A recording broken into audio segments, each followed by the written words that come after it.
Assalamualaikum warahmatullahi wabarakatuh. Waalaikumsalam warahmatullahi wabarakatuh. Mohon izin saya mau bertanya Buya. Silakan. Semoga Allah selalu menjaga dan melindungi Buya dan Amin. keluarga dan Amin. seluruh Amin. santri-santri Al-Bajah semuanya. Amin. Saya mau bertanya Buya, pada minggu lalu kan ada yang dibahas tentang bagaimana cara kita bersikap dengan orang yang murtad keluar dari Islam gitu ya. Di situ disebutkan ada misalnya kita itu bahkan silaturahmi pun kalau bisa tidak perlu atau bagaimana gitu ya. Nah, sekarang bagaimana jika kita yang bersikap dengan misalnya ada seseorang yang dia punya keluarga. Nah, kadang kan sekarang juga kadang lebih ngeri itu orang yang berbeda akidah gitu, tapi dia Islam tapi berbeda akidah gitu ya Bu ya. Zaman sekarang contohnya misalnya biasanya orang yang misalkan sedikit-sedikit bid'ah itu kalau ditelusuri akidahnya itu biasanya seperti akidah Mujassimah gitu yang mengatakan Allah di atas arsy dan sebagainya gitu biasanya. Nah, itu bagaimana cara bersikapnya Bu ya? Terkadang ada orang yang misalnya dia seorang kakak yang punya adik atau seorang orang tua yang kebetulan anaknya itu menikah. Nah, itu kadang prinsipnya adalah yang penting hubungannya tetap rukun, yang penting hubungannya tetap baik gitu. Kadang begitu, kadang prinsipnya gitu. Nah, bagaimana apakah itu nanti jika misalnya ya seorang kakak atau orang tua atau kakak kepada adiknya misalnya dia tidak mengingatkan gitu, karena prinsipnya adalah yang penting hubungannya tetap rukun, tetap baik gitu. Tapi dia tidak mengingatkan gitu. Dan terkadang memang kalau mengingatkan, namanya orang yang sudah berbeda akidah seperti itu kadang kan susah gitu. Nah, itu bagaimana Bu ya? Nah, kalau misalnya tidak mengingatkan, apakah nanti akan dipertanggungjawabkan atau bagaimana? Nah, lalu apakah juga sama misalnya masalah kemarin kalau kayak orang murtad yang jelas keluar dari Islam itu kan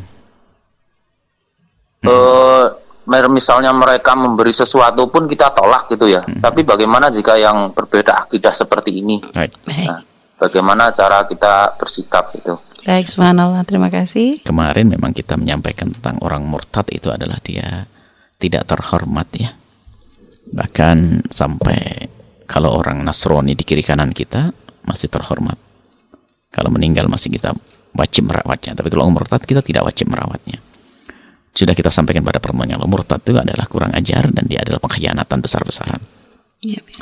Bahkan kita tidak perlu untuk bersilaturahmi dengan mereka. Tapi karena kemurtatan mereka juga kadang karena kebawa, maka untuk kita tidak komunikasi dengan mereka harus melalui proses dulu.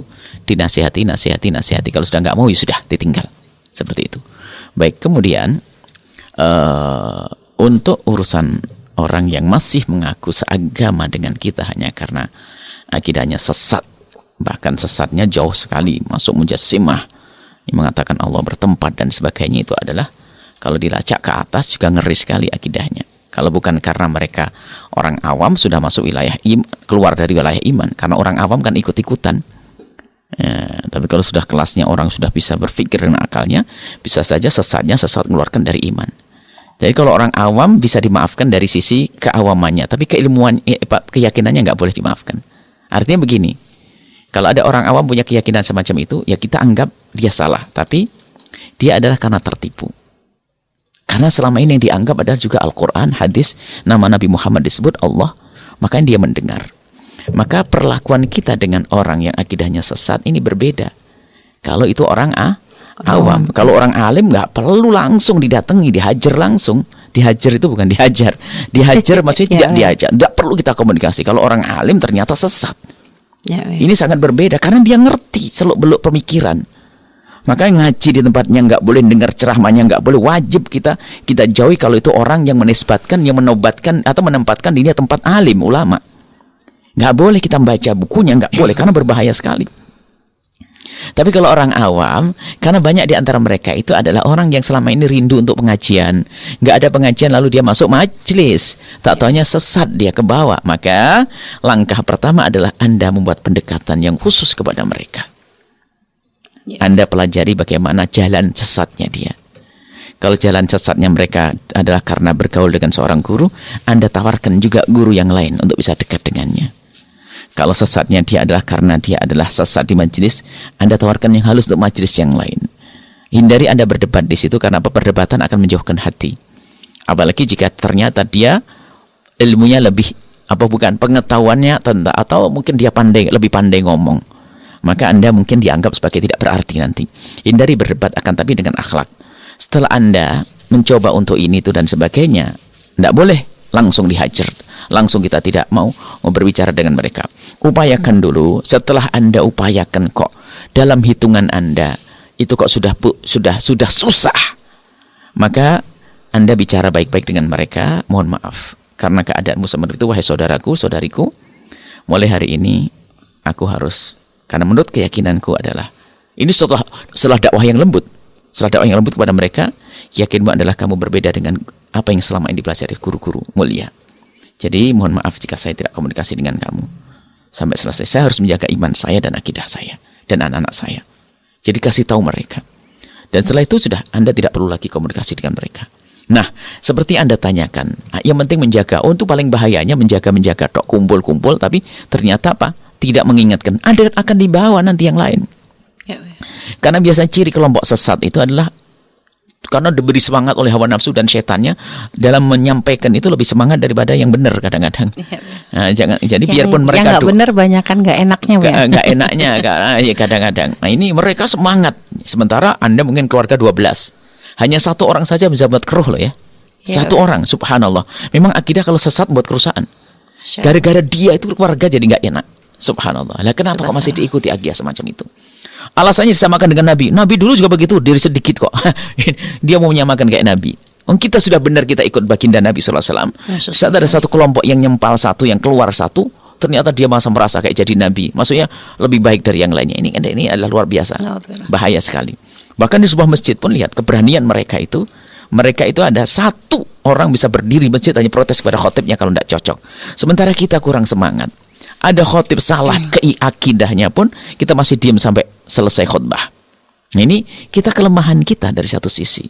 Tapi tadi dalam rangka dakwah, maka Anda boleh bergaul, berkumpul. Na'udzubillah. Semoga keluarga Anda dijaga oleh Allah. Amin. Orang yang akidahnya benar boleh bergaul dengan keluarganya yang akidahnya sesat, tapi dengan catatan harus ada misi untuk membawanya. Kalau tidak ada misi untuk membawanya kepada kebenaran, betul apa kata Anda? Akan ditanya oleh Allah. Maka lebih baik tidak usah berkumpul. Karena kesesatan. Karena kalau Anda berkumpul dengan mereka, apalagi di majelis mereka, membesarkan syiar mereka. Makanya masuk majelisnya itu sudah haram. Karena Anda akan membesarkan syiar mereka. Orang tidak tahu Anda ke sana misalnya hanya sekedar pengen tahu saja. Ternyata orang melihat bahwasanya, oh, Ustadz ini telah hadir di sana. Yang lain akan ke bawah. Makanya Anda tidak boleh menghadiri Ustadz seperti itu, nggak boleh. Dan haram hukumnya, ibaratnya begitu. Karena apa? Anda akan menipu orang lain. Orang kan ke bawah kepada Anda, kan begitu. Apalagi Anda tokoh di masyarakat. Tidak boleh Anda datang. Itu akidahnya sesat. Sesat ya. Bukan masalah perbedaan apa, misalnya ketidakcocokan lah. Kalau Ustadz akidahnya sama, Ustadz tidak cocok dengan Ustadz yang lain, nggak boleh menghalangi. Tapi kalau akidah sesat, wajib. Apalagi Anda seorang tokoh, wajib Anda menghalangi orang lain untuk datang. Karena apa? Dia membawa kebid'ahan. Tentunya dalam rangka Anda menghalangi. Kalau Anda seorang ahli ilmu, ya sampaikan dengan kejelasan. Seperti saat ini kita sama-sama mendiskusikan seperti ini, disampaikan.